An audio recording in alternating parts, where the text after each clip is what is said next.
So I'm loading my sponge on both sides of the point so that I can then buff it on her face.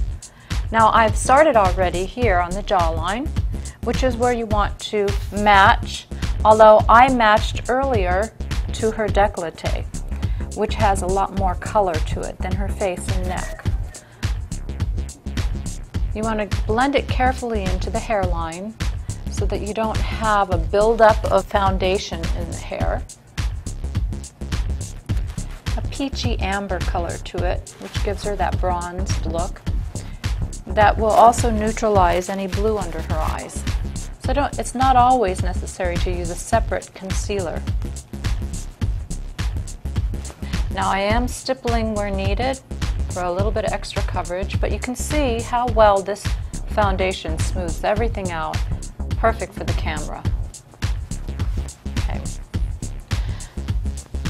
Okay, turn this way just a little. Now this base has some olive as well as some of the cooler pink. So it does help to neutralize any of the redness as well.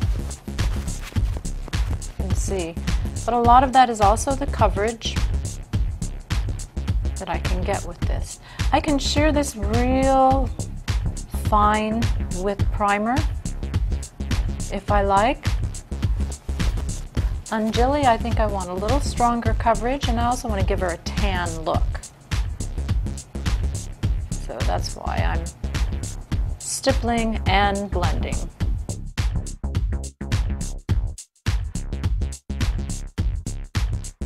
Now before I powder, I want to use my cream cheek color, Sweet Cheeks. This has a natural pink, a natural glow, and you always want to put cream over cream, powder over powder. Right on the apple of her cheek. I'm going to apply it here.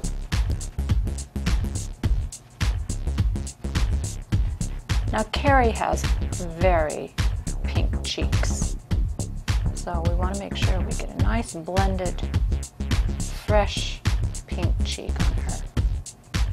Smile. Okay.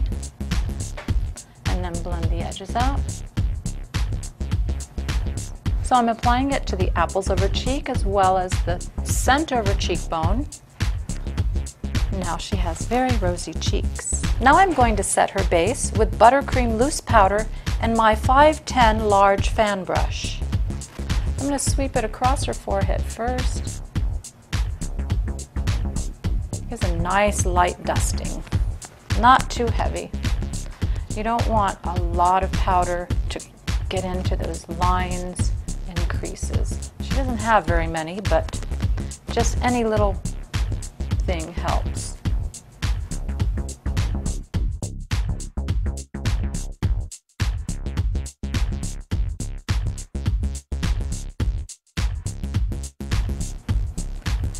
Now we're ready for lips.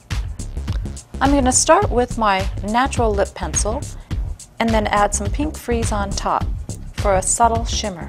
Starting at the Cupid's bow, and then I move to the bottom of the center bottom lip.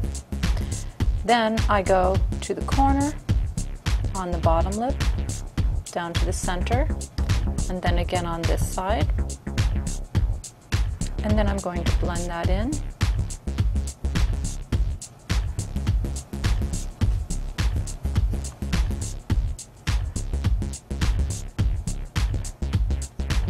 Now with my 310 lip brush, I'm going to apply some pink frizz lip gloss over her lips, adding a subtle, sexy shimmer. After all, this is Sex and the City makeup.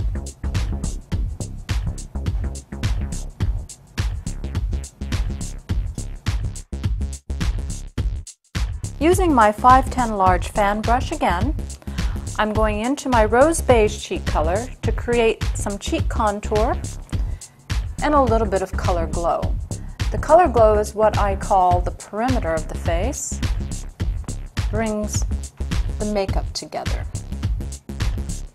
Now we're ready for Sex and the City.